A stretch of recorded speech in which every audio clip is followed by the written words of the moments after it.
빌립보서 4장 13절과 사도행전 1장 8절입니다. 빌립보서 4장의 말씀부터 보겠습니다. 빌립보서 4장 13절의 말씀입니다. 우리 성도님 아마 많은 분들이 외우시는 구절이라 생각을 합니다. 우리 함께 공독합니다. 내게 능력 주시는 자 안에서 내가 모든 것을 할 수 있느니라. 아멘. 이번에는 사도행전 1장 8절 말씀입니다. 오직 성령이 너희에게 임하시면 너희가 권능을 받고 예루살렘과 온 유대와 사마리아와 땅 끝까지 이르러 내 주인이 되리라 하시니라. 아멘. 할렐루야. 아멘. 오늘 주님의 날을 맞아 주님 앞에 나와 예배하는 우리 가성의 모든 믿음의 백성들에게 성령 강림 주일인 오늘은 특별히 2000년 전 예루살렘의 마가다락방에서 일어났던 성령 강림과 충만의 역사가 함께 하시기를 주님의 이름으로 축원합니다. 성령 강림 주일은 예수님께서 십자가에 달리셔서 죽으시고 부활하신 이 부활 주일을 포함해서 7주간, 7주간, 그러니까 77, 49, 49일이 지난 다음 날 50일째 되는 날이라고 해서 유대인들은 오순절이라고도 하고 77절이라고도 하고 또는 그때 보리를 거둔다고 해서 맥추절이라고도 부르는 절기와 같은 날입니다. 이 6월절 안식일이 지나면 예수님께서 6월절 금요일 낮 시간에 십자가에 달려서 죽으시고 그리고 안식일이 지나고 주의 첫날에 부활하셨던 것처럼 6월절 안식일이 지나고 그 다음날 우리로 치면 부활주일이죠. 그때부터 보리를 추수하기 시작해서 7주간 49일 동안 보리를 거둔 다음에 안식일이 지나고 그 다음날 하나님께 거두어드린 곡식과 함께 감사를 드리던 절기가 유대인들에게는 77절이요 오순절이요 맥추절입니다. 우리가 사도행전을 보면 성령 강림절 당시에 이 사도행전 2장 5절에 천하 각처에서 몰려온 경건한 유대인들이 예루살렘에 있었다 하고 그렇게 기록하고 있습니다. 그 천하 각처에서 온 유대인들이 예루살렘에 있었던 이유는 하나님께서 유대인들에게는 유월절과 맥추절과 추수감사절인 수장절에 내 앞에 와서 얼굴을 보이라 하고 출애굽기 23장 14절로 17절에서 말씀하셨기 때문입니다. 바로 오순절, 77절, 맥추절 이날과 또 유대인들이 애굽에서 출애굽한 유월절과 그리고 모든 곡식을 거두어드리고 창고에 저장한 수장절, 초막절, 이 추수감사절에 너희는 내게 1년에 3번 그렇게 얼굴을 보이라고 말씀하셨기 때문에 외국에 나가 있을지라도 경건한 유대인들은 그 절기가 되면 예루살렘에 와서 머물다가 하나님께 예물을 드리는 경우가 많았기 때문에 그때 많은 유대인들이 천하 각처에서 와서 이 오순절 사건을 목격하게 됩니다. 이 성령 강림 주일에 마가다락방에 모인 120문도들에게 주님의 영이 임해서 복음을 전파하기 시작합니다. 그래서 성령 강림 주일은 우리 기독교가 온 세계로 전해질 수 있었던 출발점이요 믿음의 사람들인 우리는 성령님의 도우심으로 살아가기에 믿음의 사람들에게는 참으로 중요한 날이 또한 이 성령 강림 주일입니다. 이런 날이기에 코로나19로 주일 예배도 제대로 함께 드리지 못하던 교회들이 예배 회복의 날이라고 그렇게 선포했던 것이요. 저도 오늘 성령 강림 주일에 주님 앞에 모인 우리 모든 하성의 성도님들에게 특별히 주님의 은혜와 복이 성령의 충만함으로 함께 하시기를 축원하는 것입니다. 사람들은 누구나 인간이 불완전한 존재라고 그렇게 인식을 하면서 살아갑니다. 살다 보면 누구나 실수를 하기도 하고 또 여러 가지 일들에서 실패를 경험하기도 하고 잠시도 앞을 내다볼 수 없는 존재가 우리 사람들이기 때문에 사람들은 누구나 스스로를 완전하다고 생각하지는 않습니다. 살다 보면 많은 이들과 경쟁을 하면서 살아가는데 내가 이기는 경우도 있지만 나보다 뛰어난 사람으로 인해서 내가 실패를 경험하기도 합니다. 또 모든 것이 완벽했는데 때가 좋지 않아서 실패하기도 합니다. 우리 성도님들도 잘 아시겠습니다만 삼국지에 보면 제갈공명이 한 말 중에 이런 말이 있습니다. 모사는 죄인이요 성사는 대천이다. 제갈량이 조조휘하에 있는 사마의라는 전략가를 어떻게든 유인해서 죽이려고 들어가는 입구는 좁고 들어가면 안은 넓은 호로병 같은 그런 지형을 가진 계곡을 찾아내고 그 넓은 곳에 화약을 매설하고 이 장비를 시켜서 사마이와 그 군대를 유인해 오도록 만듭니다. 그리고 그 넓은 곳에 사마이와 그 군대가 들어왔을 때 장비와 그 군대는 얼른 도망갈 수 있도록 빠져나가게 하고 사마이의 군대는 나가지 못하도록 입구를 꽉 틀어막은 상태에서 미리 묻어뒀던 화약을 터뜨리기 시작합니다. 위에서는 화살을 쏘고 밑에서는 화약이 터지기 시작하니까 사마이는 꼼짝없이 죽었다 생각하는데 갑자기 하늘에서 먹구름이 몰려와서 소나기가 내리고 사마이가 이 화약이 다 터지지 못하는 바람에 사마이는 살아서 나중에 도망을 갑니다. 그것을 보고 제갈공명이 모사는 죄인이로다. 이를 꾸미는 것은 사람에게 있지만 성사, 그 일이 이루어지는 것은 하늘에 달렸다. 성사는 제천이다 하고 그렇게 이야기를 합니다. 이처럼 인간의 불완전성으로 인해서 실수와 실패 같은 것들을 경험하다 보니 사람들은 어떤 초월적인 존재를 의지하려고 합니다. 일본의 경우에는 정말 셀 수도 없는 수많은 신들이 존재하고 힌두교의 신들은 2000이 넘는다고 합니다.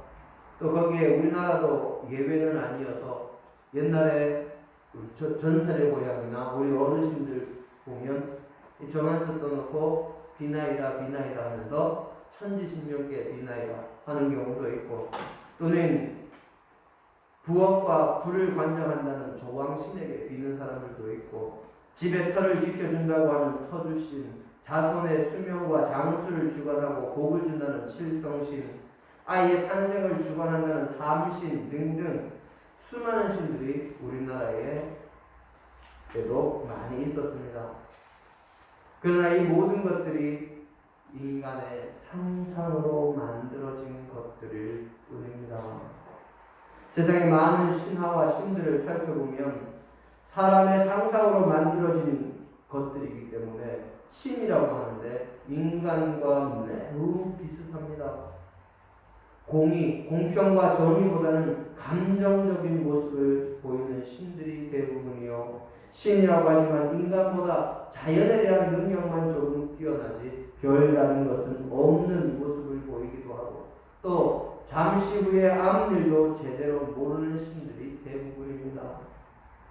세상의 수많은 신들과 그들의 신화도 결국 인간의 상상으로 만들어진 것이요. 이런 신들은 우리 사람들이 믿고 의지하며 따라갈 만한 존재가 되지 못한다는 것을 우리에게 알게 하는 것 외에는 아무런 의미가 없다는 것을 우리가 신화들을 읽으면서 보게 됩니다. 뿐만 아니라 이사야서 41장 22절로 24절을 보면 장래일을 말할 수 있는 우상이 누가 있는가 하고 하나님께서 묻지만 그 누구도 입을 떼지 못하는 모습을 보여줍니다. 하지만 하나님은 다르십니다. 인간이 만든 신이 아니라 인간을 만드시는 분이요 모든 것을 주관하시는 분이시기에 세상의 모든 일뿐만 아니라 장래의 일도 우리에게 알리시는 분이십니다. 우리 다니엘서 2장 45절의 말씀을 함께 보기를 원합니다.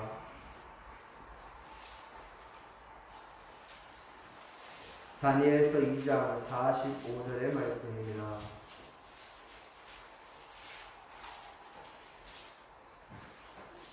함께 한 목소리로 공독하십니다. 손대지 아니한 돌이 산에서 나와서 쇠와 못과 진흙과 은과 금을 부서뜨린 것을 왕께서 보신 것은 크신 하나님이 장래의 일을 왕께 알게 하신 것이라. 이 꿈은 참되고 이 해석은 확실하니이다 하니. 아멘. 그리고 다니엘서 2장 28절에도 하나님께서 은밀한 것을 나타내시고 후일에 될 일을 알게 하셨다 하고 기록을 합니다. 우리 요엘서 2장 28절의 말씀도 함께 보겠습니다.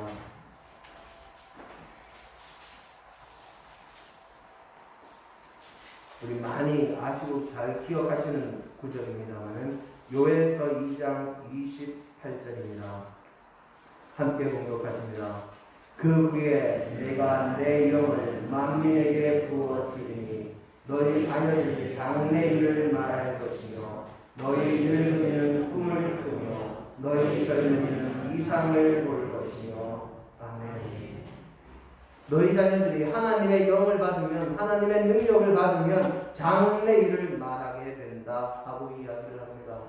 이미 하나님께서 장래일도 나중에 될 일도 알고 계시기 때문에 하나님의 영을 통해서 사람들에게 이야기할 수 있도록 능력을 주실 수 있는 것입니다.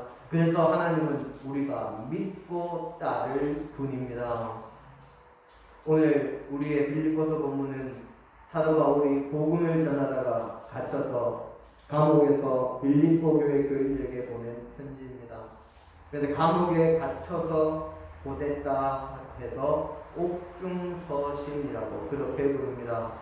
바울은 당시에 이미 시작된 로마 제국의 교회에 대한 박해로 어려움을 겪는 빌립보 교회 성도들을 위로하고 또 율법주의로 인해서 교회가 분열될 위기에 처한 것을 그것을 막아내기 위해서 빌립보 교회에 편지를 보냈습니다. 그런데 이 옥중서신인 빌립보서의 별명이 기쁨의 책입니다. 감옥이라는 곳이 사람이 기쁨과 감사가 넘쳐날 만한 환경을 가진 곳은 절대 아닙니다. 모든 것이 부족하고 모든 것이 불편한 감옥에서 보낸 옥중서신임에도 그럼에도 기쁨과 감사가 이 빌립보서에는 차고 넘치기 때문에 붙은 별명이 기쁨의 책이라는 것입니다.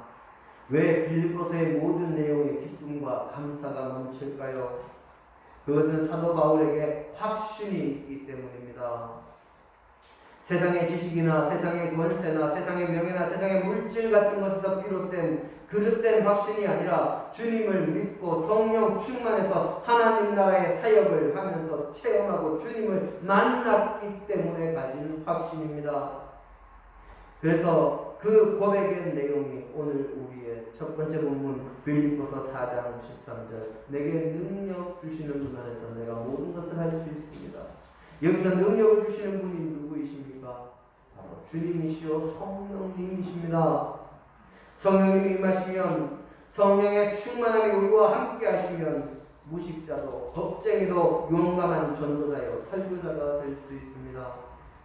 배운 것이 없었던 베드로가 로마의 군인들과 유대인들이 두려워서 꽁꽁 숨어있던 겁쟁이 베드로가 성령 강림 사건이 있고 나서는 모든 사람들 앞에서 담대하게 주님을 전하는 역사가 일어납니다.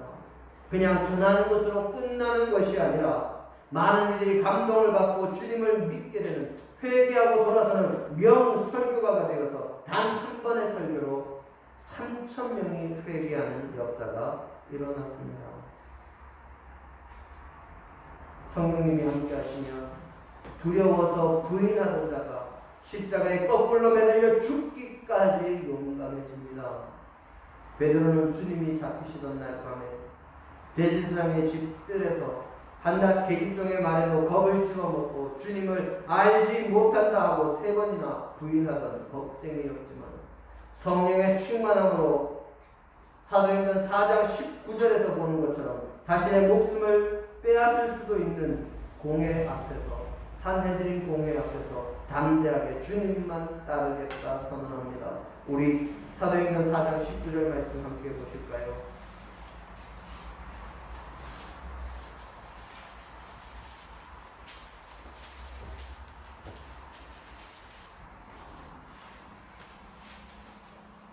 함께 있습니다.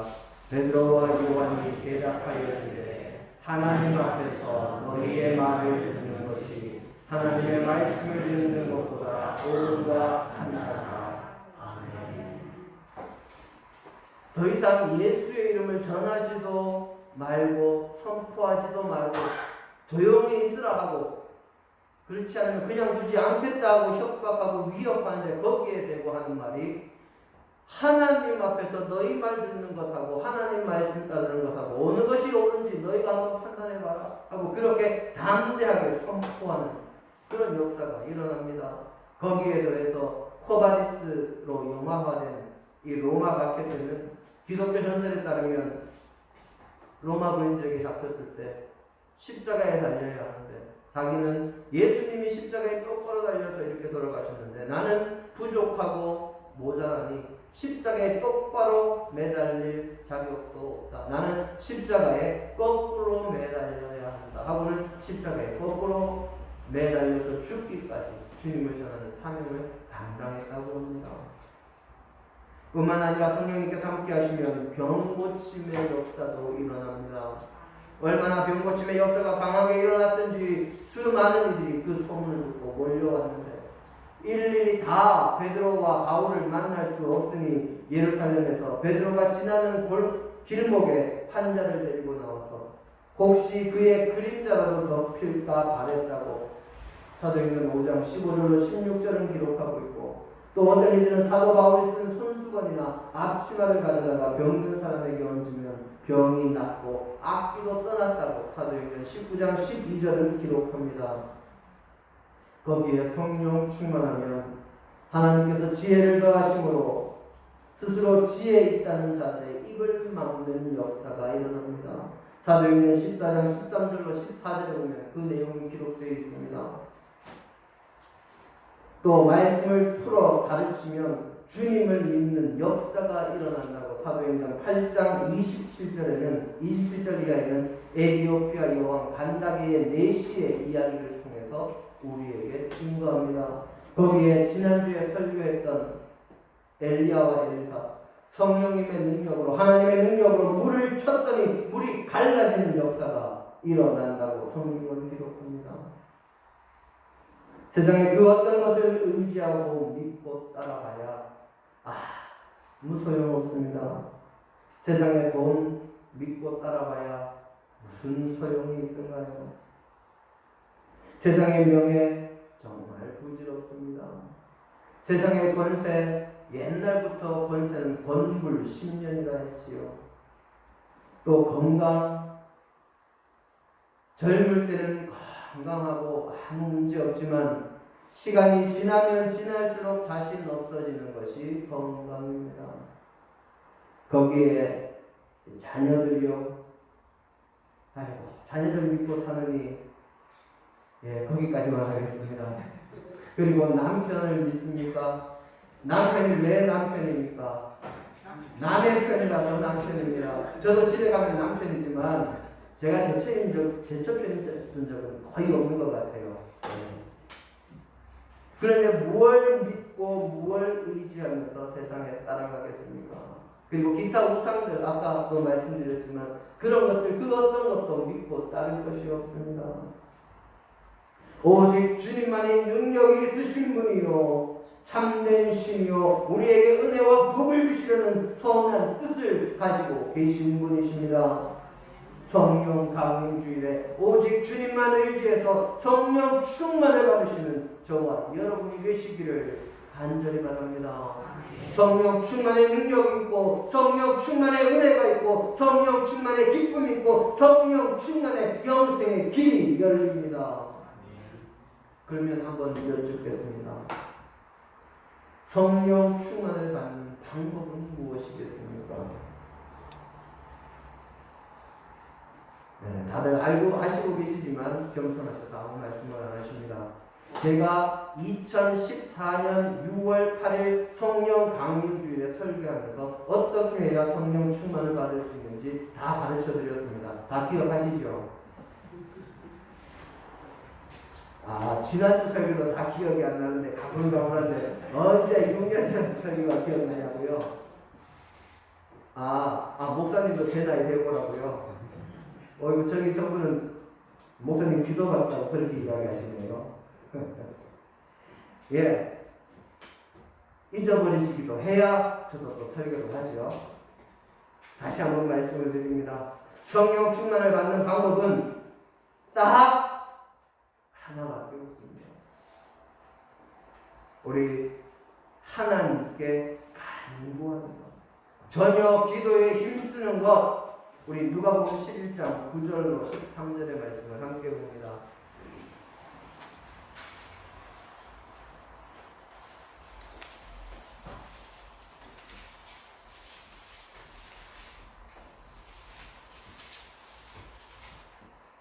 누가복음 11장 9절로 13절의 말씀.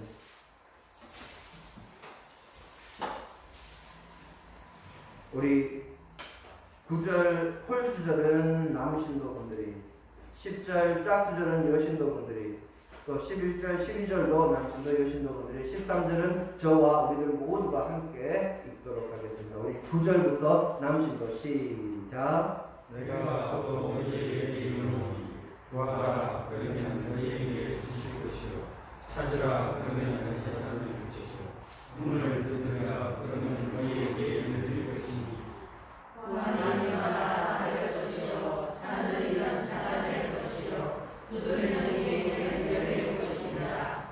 너희 중에 아버지의 자로서 그와 아들이 생선을 달라하는데 생선 대신에 은혜를 주며 알을 달라 하는데 성화를 주겠느냐.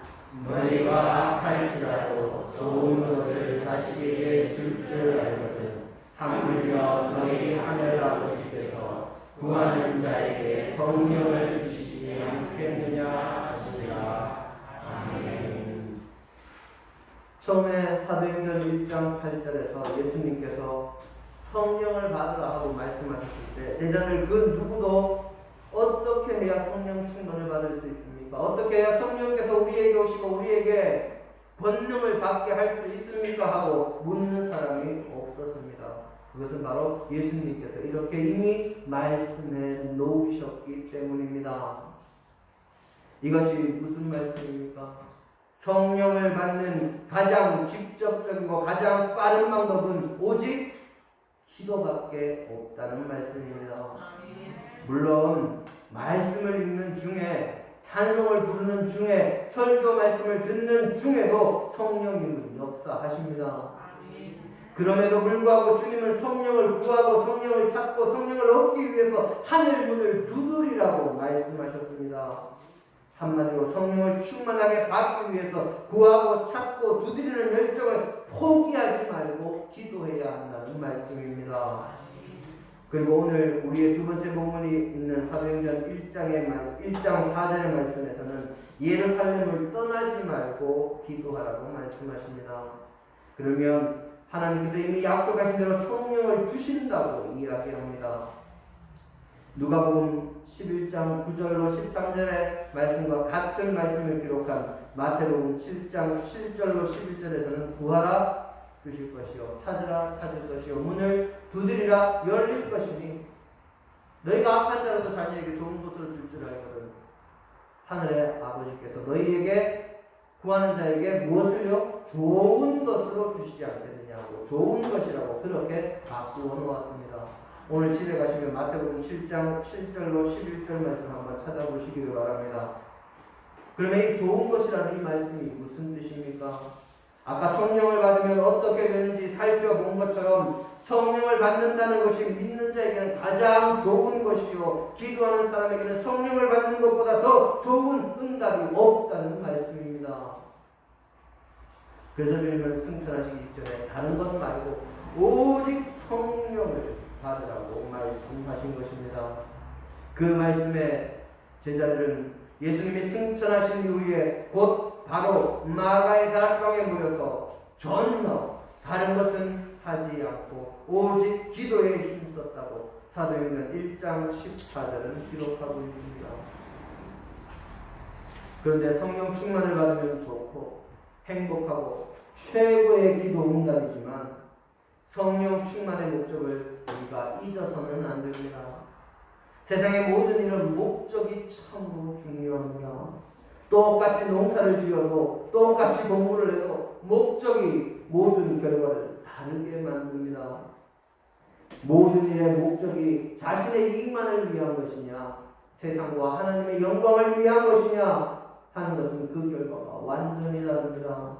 농사를 지어도 돈 때문에 짓는 사람은 상자 포장할 때 위에는 크고 좋고 보기에 사람들이 좋아할 만한 것들 올려놓습니다. 그리고 그 밑에는 뭐 넣습니까? 조금 작고 이제 상하려고 하는 그런 것들 넣기도 합니다. 그리고 농약을 치지 말라고, 작년인가요? 우리 자두나 이런 거에 크게 하는 이런 약들 치지 말라고 했는데 어떤 사람들은 미리미리 그 약들 다 치고 크게 키워서 돈 많이 받았다는 이야기를 제가 다른 분을 통해서 들은 적이 있습니다. 돈이 목적인 사람은 그렇게 합니다.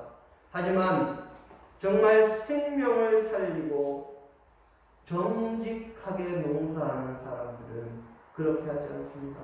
바르고 정직하게 일하고 세상의 생명을 살리고 그 생명들을 더 이롭게 하기 위해서 농사를 짓기 때문에 돈은 조금 못 벌지 모르지만 정말 사람들에게 정직하게 농사 짓는다는 인정을 받고 그가 주님의 백성인 것을 알고 그를 통해서 하나님께 영광을 돌리게 만듭니다. 또 공부 열심히 하는 것도 목적이 있어야 합니다. 공부 열심히 해서 의사가 되고 장기려 박사 같은 분이 있는가 하면 제약회사에 커미션을 요구하는 의사가 있습니다. 목적이 다르기 때문입니다.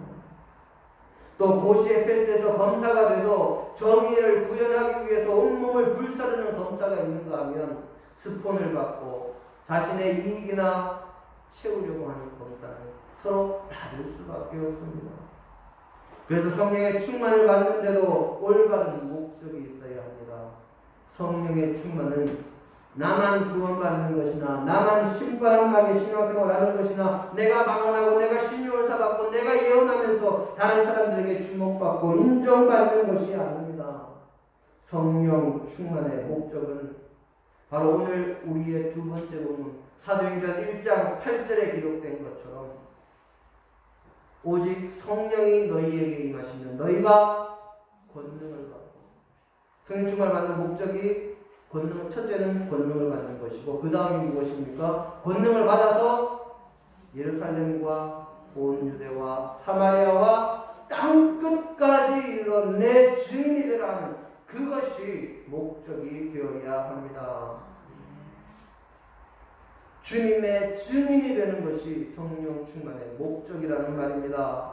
예루살렘과 온 유대와 사마리아와 땅끝까지 복음을 전하기 위해서 우리가 권능을 받아야 하고 그 권능을 받기 위해서 성령 충만을 구해야 한다는 말입니다. 그 목적이 올바라야 성령 충만 후에 넘어지지 않고 실족하지 않습니다.